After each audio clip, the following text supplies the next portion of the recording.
Amin'ny anaran'i Jesosy Kristy tompo avy Nazareta no erabako nareo rehetra izay manaraka ary koa miaino zao fandarana zao zay ndreketako ny mpitany sofiny Lamboarsona teny fandarana azo antoka fanavotana ao am' Jesosy. Satria moa ny teny Andriamanitra no ambara sy ho torina ary doniana dia hivavaka atsika.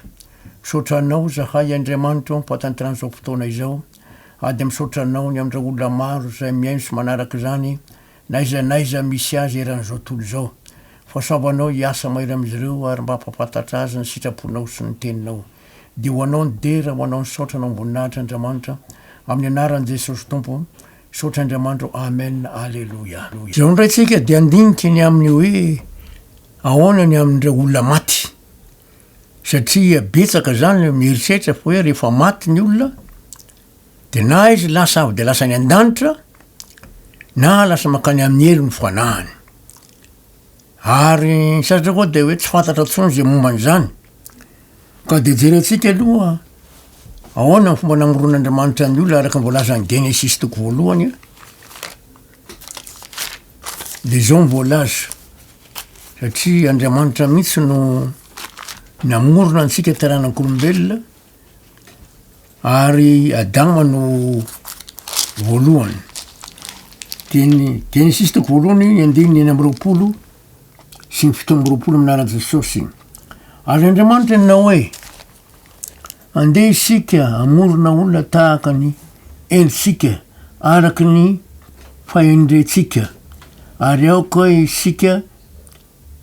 izy anjaka amin'ny hazan-drano ao amin'ny ranomasina sy ny voromanidina sy ny biby fiompy sy ny tany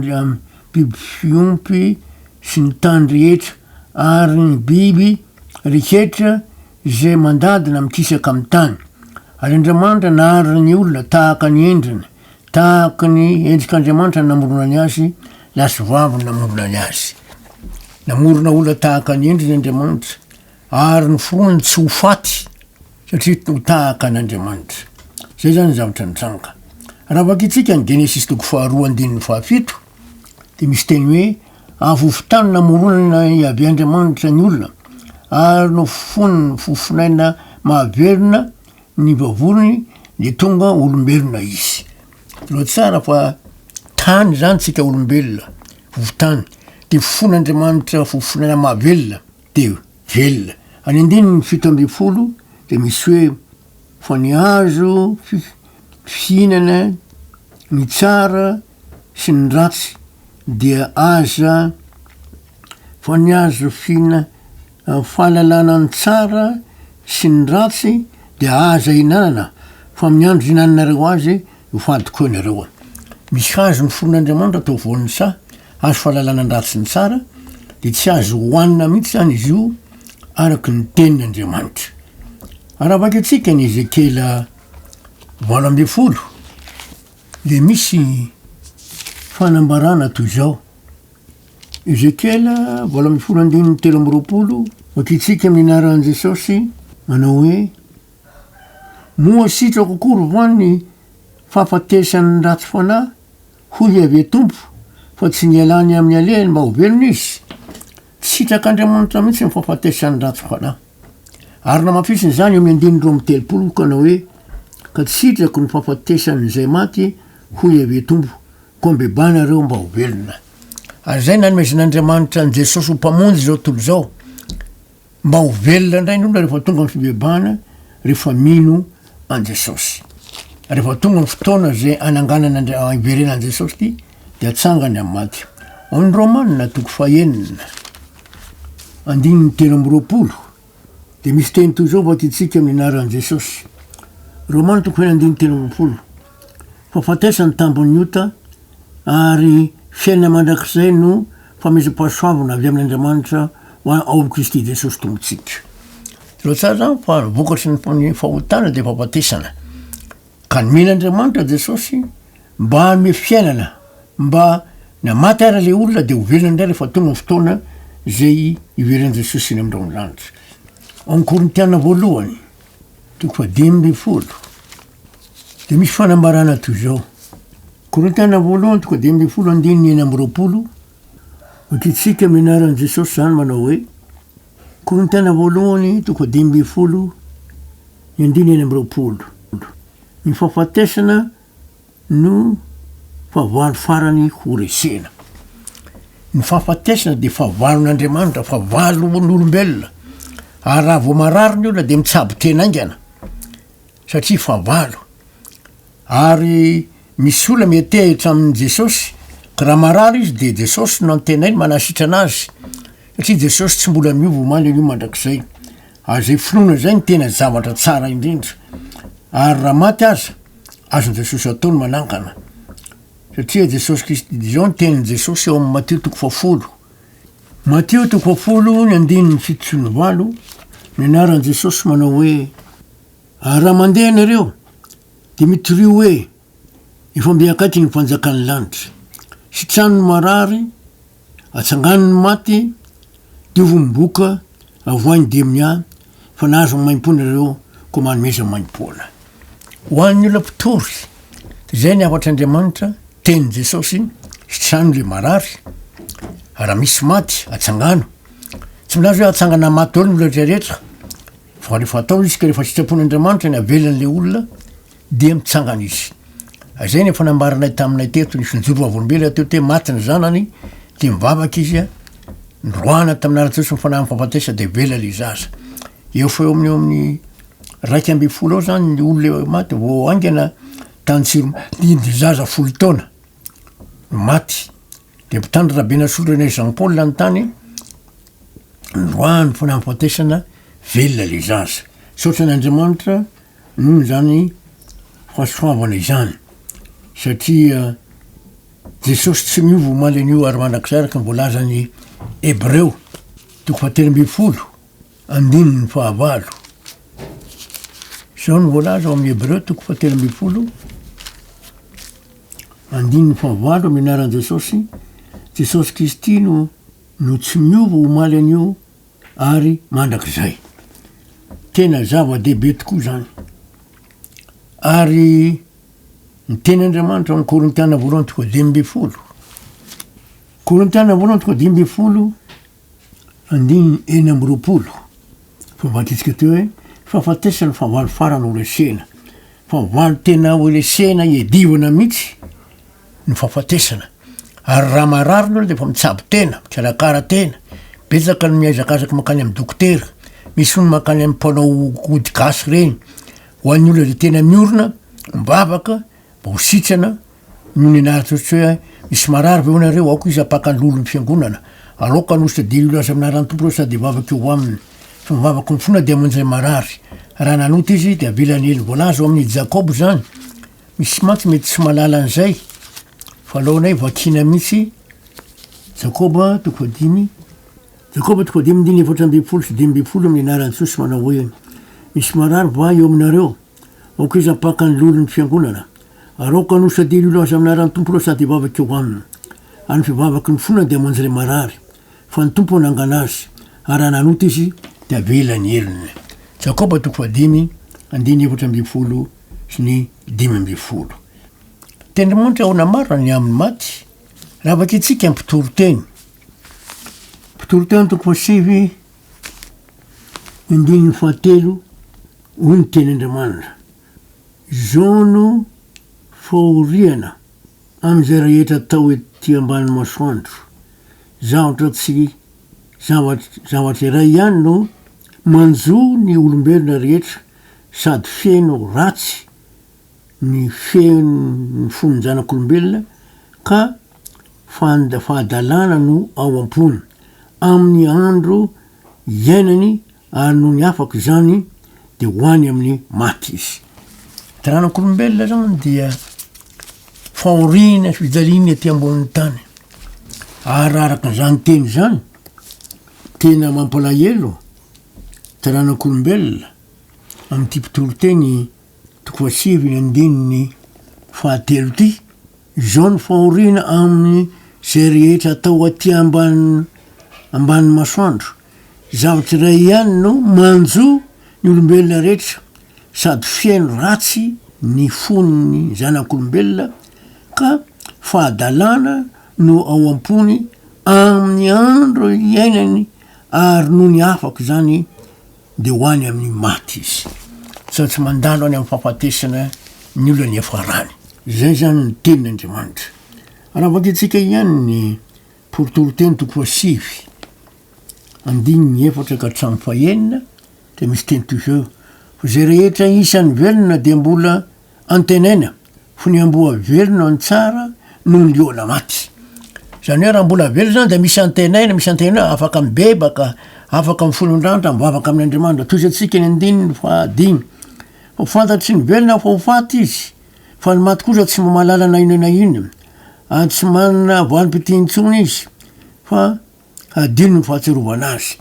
ny maty zany de tsy mahalala na ino na ino mihitsy adino ny fahatserovana azy ary onao izy ny andininy fahenina na ny fitiavany na ny fankalany na ny fialonany de samy efa levona ela sady tsy manana anjara intsony atao aty ambanin'ny masoandro izy zareo tany hoe sady tsy manana anjara intsony mandrak'zay am'izay atao aty ambany masoandro izy maty zany tsy mahalala ny ninona tsony mampalahelo le olona efa maty olo de mbola resahany de mandeha zay nandevona ka misy anabavonay efa maty zany hoe kozinina zany fa maty de rehefa nandevony zay de tonga teo mivadiny le efa maty io de nakeo am'le faty izy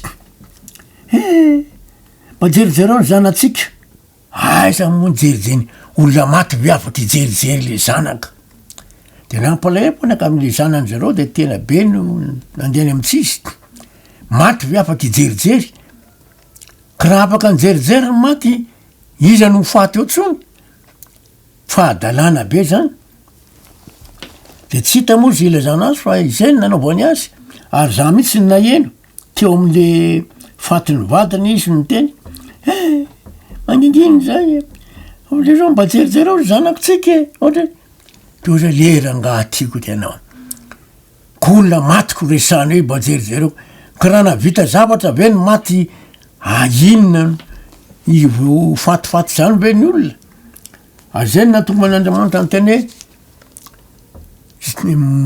vokatry ny fahotana de fahafatesany tambony otra ary fiaina mandrak'zay kosa mifameza-pahasoavina avy amin'Andriamanitra fa tokony mandinika ihany ny olona fa tsy teniteny foana de raha tsika mahona marany amin'ny maty misy teny'Andriamanitra mpitoroteny toko faefatra andininy roso telo toroteny toko faefatra andininy roso telo manao amin'ny anaran'i Jesosy ary maty efa maty ela dia nataoko ho sambatra noho ny velona zay mbola velona nefa tsara indray noho ny izy roa tonta aza no tsy ary zay tsy nahita ny aratsy atao aty amban'ny masoandro akory mpitorote zany de nietrehitra hoe ny velona fa sambatra ny olo efa maty kanjo alaola tsy teraka akory tsy niary tety ambony tany akory fa diso zany azay mahatonga ny teny'Andriamanitra mpitoroteny toko fahatelo andininy 7 ka hatramin'ny 2 manao hoe mpitoroteny toko fahatelo andininy 7 ka hatramin'ny 2 mpitoroteny toko fahatelo andininy 7 ka hatramin'ny 2 amin'ny aran'i Jesosy fa zavatra sendrasendra foana ny zanak'olombelona azavatra sendrasendra foana koa ny biby mitovy ihany no misatra amin'izy roa tonta fa toy ny hafatesany iray no hafatesany iray koa ary eny iray ihany no fofonaina ananan'izy roa izy rehetra ary tsy misy hoaran'ny olona amin'ny biby fa samy zavatra zavapaony izy rehetra samy makamin'ny fitoerana iray ary tamin'ny vovoka izy rehetra ary hiverina ho amin'ny vovoka indray izy rehetra iza ny mahalala ny fanahin'ny olombelona na miakatra any ambony izy na tsy ary ny fanahin'ny biby na midina ny amin'ny tany izy na tsy zareo fa mitovy ihany miatra amin'ny olombelona sy ny biby maty n'olombelona mety maty koa ny biby tsy fantatra moa izy fody zao baiboly moa de milaza fa fofonaina de miverina amin'Andriamanitra zay nanome iny Mampitory-teny toko fafito de misy fanambarana toy zao. Zao ny voalaza mampitory-teny toko 4 amin'ny anaran'i Jesosy teo mampitory-teny toko 4 amin'ny zao. Ka ny vovoka dia iverina ho amin'ny tany toy ny teo. Fa ny fanahy kosa, zany hoe Baibly teo frantsay de fofinaina kosa dia iverina amin'Andriamanitra zay nanome iny. Fofinaina nomen'Andriamanitra ny olombelona mba havelona azy dia iverina amin'Andriamanitra zany. Zao ny voalaza mampitory-teny toko 4 andininy 3 Mpitory-teny toko 3 amin'ny anaran'i Jesosy. Ary maty zay efa maty ela, de ataoko sambatra noho ny verina zay mbola verina. Nefa tsara indray noho ny izy roa tonta aza no tsy ary akory, tsy ary zay tsy nahita ny ratsy no atao aty ambany masoandro. Mpitory-teny zany de nitrehitra fa hoe ny maty efa sambatra akanjo tsaratsara koa rozy izy ny tsy ary zay tsy teraka akory na ny ratsy fanana ny tsara fanana fa mba tsy nahita ny zavatra ratsy aty ambony tany. Mpitory-teny toko 7 andiny 5 sy 11. Fa vakitsika teo fa vakina ihany. Fa zavatra sendrasendra foana ny zanak'olombelona, zavatra sendrasendra foana koa ny biby. Mitovy ihany miatra amin'izy roa tonto, fa toy ny afatesany indray no afatesany indray koa, ary re ihany fofirain'izy rehetra, ary tsy misy oarany olona amin'ny biby, fa samy zava-poana izy rehetra. Izy rehetra samy mankamy fitoerana iray, avy tamin'ny vovoka izy rehetra, ary de iverina ho amin'ny vovoka indray izy rehetra. Tovy ihany zany mahazo ny biby sy ny olona. Raha vaketsika ny Salamo 7 de misy fanambarana toy zao. Salamo 7:10 manao hoe amin'ny anaran'i Jesosy. Pahita fa maty ihany ny olo-kendry, ary ny adala sy ny kendrina samy levona, ka mamela ny fananany ho an'ny hafa. Maty olo zany na olo-kendry, na olona marina, na ny adala, na ny kendrina. De voalaza eo amin'ny 12 koa manao hoe nefa na dia manana voninahitra aza ny olona, de tsy maharitra izy, tahaka ny biby zay samy tsy maintsy ho faty izy. Ny olombelona zany na manana voninahitra, na manam-pahendrena mihoatra noho ny biby ara, de mitovy ihany manjony olona sy ny biby samy ho faty araky ny tenin'Andriamanitra eto amin'ny Salamo 7:10 sy 11 eto. Raha vaketsika ny mpitory-teny toko 4:17, zao ny teny amin'ny mpitory-teny toko 4:17 efa mivakitsika fa ny averina vakina. Mpitory-teny toko 4:17 minaran'i Jesosy. Ka ny vovoka de iverina ho amin'ny tany toy ny teo, fa ny fanahy kosa zany hoe fofinaina kosa iverina amin'Andriamanitra zay nanome iny. Vakitsika io ary zavatra efa nambara tamintsika. Ao amin'ny Salamo 1:7. Salamo 1:7 andininy voalohany ary andininy 4 misy teny toy zao minaran'i Jesosy. Alleluia, miderany ave ny fanahiko. De ny andininy 4 miala amin'ny fofinainy, ka miverina ho amin'ny taniny izy, ary am'izay indrindra no afoana ny fikasany.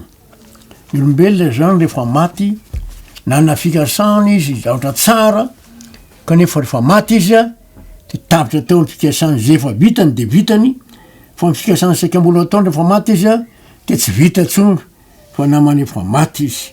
Zay ny Salamo 1:7 andininy voalohany andininy 4. Voalaza koa ny amin'ny Salamo 7. Misy tenin'Andriamanitra toy zao. Zava-dehibe ny tenin'Andriamanitra, ary tsy azo elana. Salamo 7 andininy 7 amin'ny anaran'i Jesosy. Mamerina ny olona ho amin'ny vovoka ianao, ka manao hoe miverena ry zanak'olombelona. Andriamanitra mihitsy zany efa niteny hoe miverena amin'ny vovoka eo, satria vovoka moa namorona ny olona, de iverina ho amin'ny vovoka izy. Zay ny Salamo 7 any andininy 7. Raha toy antsika ihany ny Salamo 4:1. le misy teny toy zao. Salamo fa efatra ambizato ny andininy sivy ambiroapolo. Baketsika amin'ny anaran'i Jesosy manao hoe: manafina ny tapanao ianao, raiky tahotra izy. Alainao indray ny ainy, de maty izy, ka mody any amin'ny vovoka nanalana azy. Le fofinaina zany a noverinao amin'Andriamanitra. Fa diso nazainy hoe ny fanahany makany. Fanahy resahany io de fofinaina. Satria mibetsaka amin'ny teny ary fa maty olona de le fanahy le afaka misaina, afaka miresaka, afaka miteny miverina amin'Andriamanitra. Atsisany zany. Fa le fofinaina no miverina amin'Andriamanitra. Fa le olona kosa fa maty de maty ny maizy azy. Tsy afaka midera, tsy afaka mankalaza an'Andriamanitra mihitsy izy. Salamo fa efatra ambizato andimy folo sivy. Moa ve afaka midera an'Andriamanitra ny maty ary azo toriana ka mandray ny fahamarinana ny famonjena? Salamo fa enina andiny fandimy. Zao moalaza amin'ny salamo fa enina andiny fadimy amin'ny anaran'i Jesosy Tompo. Fa tsy misy fahatsarovana anao any amin'ny fahafatesana ary amin'ny fiainatsita izy no hideranao. Any amin'ny maty zany, efa maty ny olona, tsisy fahatsarovana an'Andriamanitra intsony, vitany aminy. Ary any amin'ny fiainatsita zany any amin'ny maty zany, tsy afaka midera an'Andriamanitra intsony, zay mihitsy ny aminy. Misy olona mantsy mineritra hoe mbola midery izy. Betsaka ny olona miresaka maty, resahan'le maty angama eno, sady tsy maheno izy no tsy afaka amaly izy, tsy afaka anatanteraka izy asany. Zay le natonga ny teny hoe nisy anabavinay, kozininay maty. De ny vadiny rehefa nandevony zay taty arina de nakeo am'le razana de hoe: mba jerijereo ny zanakitsika e. Pio, dina moa no azo natao tsony, tsy mahavita ny aninona tsony ange. Ka lasa eritreretra mihitsy ny olombelona, mamparasitritra mihitsy ny heritryolombelona amin'ny olona efa maty. Fa tsy mahavita ny aninona ny maty. Salamo fa valo amby valopolo. Misy teny toy zao ny salamo fa valo amby valopolo, andininy folo ka hatramin'ny roa amby folo, vaketsika amin'ny anaran'i Jesosy. Aneo fagagana amin'ny maty va ianao? Ny matotoa va no hitsangana hideranao? Amin'ny teny frantsay izy hoe ny maty. Hitoriana any am-pasina va ny famindramponao ary ny fahamarinanao any amin'ny fandringanana? Ho fantatra ao amin'ny maizina va ny fahagagana ataonao ary ny fahamarinanao ao amin'ny tany fanadinoana? Zareo fa any amin'ny maty zany tsisy antitra azo antenaina intsony. Zay no misalamo fa valo amby valopolo. Ary misalamo fa dimy amby folo amby zato de misy teny toy zao. Salamo fa dimy amby folo amby zato andininy fito amby folo sy ny valo amby folo. Ny maty tsy mba hidera ny ave, na izay midina ny amin'ny mangingina, fa izakay hisaotra ny ave hatramin'izao ko mandrakizay. Maty zany de tsy mba mahavita na inona mihitsy. Farany salamo fa valo amby telopolo. Salamo fa valo amby telopolo andininy valo amby folo sy ny sivy amby folo. Fa ny heliko no hambarako, mahatahotra aho noho ny fahotako. Fa ny fahavalo velona ihany sady mahery. Etsika de mahita ny salamo fa valo amby telopolo andininy ary fa valo de tsina fa ny fahafatesana. Ary maro no mandrafy ahy tsy ahoana akory. Ary mamaly ratsy ny soa izy ireo, ka mandrafy ahy ovaliny fanarahako ny tsara. Raha ny maty de tsy mahavita ny inona intsony. Ade manantena fa mifasahan'Andriamanitra hoe ho amintsika rehetra. Ade mbo tanteraka amintsika ny fikesahany zay anona fa velona tokoa Jesosy. Raha mbola velona de manaova soa, raha mbola velona manompo an'Andriamanitra, ary de rehefa vita ny fahafatesana de afa ho avy Jesosy hitsangana maty rehefa maty. Sotranao zay Andriamanitra famindramponao, sotra zany fanambarana zany, ny fiadananao ny ho tanteraka amin'ny tsara, arovana amin'ny ratsy zay. Ka de honao ny dera ho anao sotranao amboninahitra Andriamanitra amin'ny anaran'i Jesosy Tompo, sotra Andriamanitra. Amen, alleluia. De manao veloma mahafinaritra indray tompoko manaraka indray amin'ny anaran'i Jesosy. Amen.